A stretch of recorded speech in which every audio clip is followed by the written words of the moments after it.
Aksi terharu skuad Oxford United tularkan ilmu untuk talenta muda Indonesia. Target Frank van Kempen di Timnas Indonesia U20. Alasan Jordi Amat pantang dihujat usai bermain di Liga Indonesia. Vietnam menyerah kejar naturalisasi timnas. Assalamualaikum warahmatullahi wabarakatuh. Salam olahraga. Vietnam nyerah ikut program naturalisasi Indonesia. Jordi Amat pantang dihujat usai bermain di Liga Indonesia. Dan selanjutnya, target Frank Kempen di Timnas U20 Indonesia. Dan yang terakhir, aksi terharu Oxford United tukarkan ilmu ke talenta muda tanah air. Coba kita saksikan bersama ya. Sebuah kesenjangan sosial diperlihatkan mantan wakil presiden AFF asal Vietnam, Duong Phulam, perihal program naturalisasi. Seperti yang diketahui, Vietnam baru saja mengesahkan UU naturalisasi yang berisi pembaharuan aturan terhadap warga keturunan, di mana lewat aturan tersebut, diaspora yang berada di luar negeri semakin mudah mendapatkan kewarganegaraan Vietnam. Tujuannya jelas, yakni membuat para pemain keturunan mereka bisa memperkuat tim nasional Vietnam sesegera mungkin. Meski begitu, Vietnam diyakini tidak akan mengikuti jejak Indonesia dan Malaysia dalam menerapkan program naturalisasi. Hal tersebut diungkapkan Duong Phulam sebagai tokoh Vietnam yang pernah memiliki pengaruh besar di sepak bola Asia Tenggara. Mantan wakil presiden AFF ini menilai bahwa sulit bagi Vietnam untuk bisa mengejar naturalisasi seperti Indonesia dan Malaysia. Terdapat dua penyebab yang membuat demikian. Pertama, karena tidak memiliki tim pencari bakat khusus. Dan yang kedua, karena Vietnam tak memiliki banyak uang layaknya Indonesia dan Malaysia. Di samping itu, naturalisasi seperti yang dilakukan Indonesia dan Malaysia memiliki dampak negatif yang berbahaya. Sebelumnya, Duong Phulam menyebut kunci utama naturalisasi kedua negara rival Vietnam ini adalah uang dan koneksi. Akan ada kerugian besar dalam jangka panjang, konsekuensi finansial yang tak terduga. Tim berjuluk Nguyen FC dianggap tidak mungkin menghabiskan banyak uang hanya demi mengejar naturalisasi pemain. Ex-Wapres AFF itu mengeluarkan statement tersebut bukan tanpa alasan, mengingat hal yang sama pernah terjadi di Cina, dan saat ini sepak bola negeri tirai bambu merasakan dampak buruknya. 1. Usia sudah senja. Saat ini usia Jordi Amat telah mencapai 33 tahun. Dengan kata lain, pemain keturunan Spanyol Indonesia itu telah memasuki masa-masa senja dalam karirnya sebagai pesepak bola. Di usia semacam ini, keputusan untuk melanjutkan karir di Indonesia merupakan langkah yang realistis. Pasalnya, Jordi akan kesulitan bersaing dengan pemain yang lebih muda jika berkarir di luar negeri. Langkah semacam ini sudah semestinya diambil oleh Jordi karena ada beberapa alasan lain yang membuat keputusan tersebut dapat dipahami publik. 2. Bisa jadi mentor.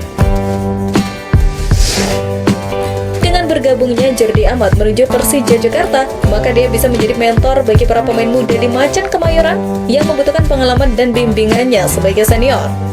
Di Persija Jakarta, saat ini ada beberapa pemain di posisi bek tengah yang bisa belajar banyak dari Jordi Amat. Salah satunya tentu Rizky Ridho yang saat ini menjadi andalan di pertahanan timnas Indonesia. Ridho bisa menimba banyak ilmu dari Jordi. Ini bisa menjadi bekal berharga apabila kapten Persija Jakarta itu ingin melanjutkan karirnya di luar negeri. 3. Menambah kemeriahan Liga 1. Hadirnya Jordi Amat bersama Persija Jakarta juga bisa meningkatkan kemeriahan kompetisi Liga 1 pada musim depan. Sebab bagaimanapun juga, dia adalah pemain berkualitas yang pernah jadi andalan timnas Indonesia. Jordi Amat tentu bisa menarik lebih banyak pihak untuk menyaksikan pertandingan Persija Jakarta. Ini dapat meningkatkan nilai komersial dari klub maupun kompetisi hingga terjualnya tiket pertandingan. Sebab ada banyak orang yang bakal berbondong-bondong untuk menyaksikan laga Persija karena ingin menyaksikan duet antara Jordi Amat dengan Rizky Ridho pada musim 2025-2026 mendatang. Teka-teki pengganti Indra Safri sebagai pelatih timnas Indonesia U20 akhirnya terjawab. PSSI resmi menunjuk pelatih asal Belanda Frank van Kempen dengan banyaknya target yang diberikan. Berpengalaman dalam pengembangan pemain muda di Eropa menjadi salah satu faktor penunjukan Van Kempen sebagai pelatih timnas U20. Sebelum gabung timnas Indonesia, Van Kempen memiliki latar belakang sebagai direktur teknik akademi klub-klub di Eredivisie serta pengalaman melatih kelompok usia di level elit. Dalam karir kepelatihannya, Van Kempen yang lahir di Zevenum ini pernah menjadi asisten pelatih timnas Belanda U20 sejak 2014 hingga 2016. Jabatan terakhir Van Kempen sebagai asisten pelatih klub Divisi 2 Belanda, Triple V Venlo periode Juli 2022 hingga 30 Juni 2024. Dia juga pernah menjadi pelatih kepala di beberapa klub seperti NI Sibreda U21, Sparta U21, Sparta U19, Triple V Venlo 2, Helmond U21, dan Roda JC U19. PSSI berharap di tangan Van Kempen, Garuda Muda tidak saja meraih prestasi pada ajang Piala AFF U19 2026 dan kualifikasi Piala Asia U20 2027, tetapi juga menjadi wadah penyaringan talenta unggul. Lewat Timnas Indonesia U20, PSSI ingin para pemain ini bisa mengisi kebutuhan timnas level atas secara bertahap dan sistematis. Van Kempen sendiri mengaku senang dengan kontraknya sebagai pelatih pengganti Indra Safri. Terima kasih atas kepercayaan Anda. Saya dengan senang hati menandatangani kontrak saya. Kita akan membuatnya sukses. Tulis Van Kempen dalam kolom komentar unggahan Instagram Erick Thohir soal penunjukan dirinya. Sebelum ditunjuk sebagai pelatih timnas U20 Indonesia, Frank Van Kempen menjadi asisten pelatih Graaf Vandenberg di timnas U23 Indonesia. Dengan berbagai macam pengalamannya, kini menarik untuk menanti perubahan skuad Garuda Nusantara di tangan pelatih berusia 53 tahun tersebut. Kehadiran Oxford United di Indonesia tak sekadar untuk berlaga di ajang pramusim. Klub asal Inggris yang kini tampil di EFL Championship tersebut menggelar agenda istimewa saat menjalani tur ke Jakarta jelang turnamen Piala Presiden 2025. Salah satu kegiatan yang paling menyita perhatian adalah coaching klinik yang digelar di Gor Sumantri, Bojonegoro, Kuningan, Jakarta. Acara tersebut bukan hanya menjadi ajang untuk kemampuan, melainkan juga menjadi sarana transfer ilmu dari para pemain Oxford United kepada talenta muda Indonesia. Terlihat Marcelino Ferdinand dan Ole Romney turut hadir dalam acara. Keduanya menjadi representasi nyata dari kemajuan pemain Indonesia yang mampu menembus kompetisi Eropa. Tak heran, kehadiran mereka memberikan dampak besar terhadap semangat dan motivasi anak-anak muda yang mengikuti pelatihan. Ole Romney turut memberikan pesan kepada talenta muda tanah air dan menekankan bahwa yang terpenting dalam bermain sepak bola adalah rasa cinta terhadap permainan itu sendiri.